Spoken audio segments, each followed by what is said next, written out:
वेदव्यास जी कहने पर अपना राजपाट वापस पाने के लिए अर्जुन शिव की तपस्या के लिए उत्तराखंड के घनघोर जंगलों में चले गए।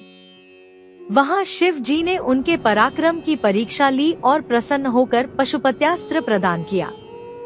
उसके बाद शिव शंकर वहां से अंगतध्यान हो गए।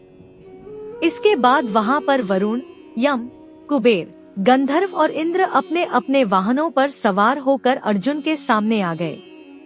अर्जुन ने सभी देवताओं को वंदन कर आदर सत्कार किया और विधिवत सभी की पूजा की। सभी देवताओं ने प्रसन्न होकर अर्जुन को अनेक अलौकिक शक्तियां दी और कई दिव्य अस्त्र शस्त्र प्रदान किए।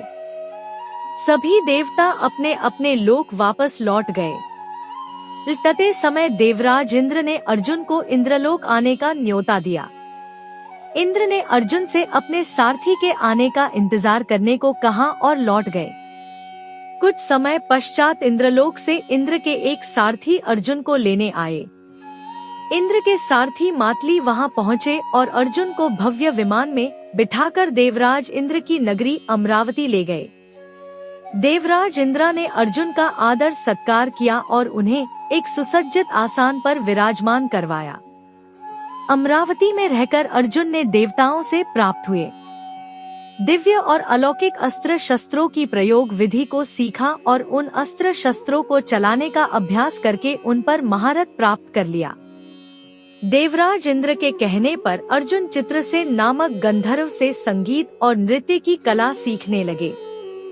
एक दिन अर्जुन चित्रसेन के साथ संगीत और नृत्य का अभ्यास कर रहे थे।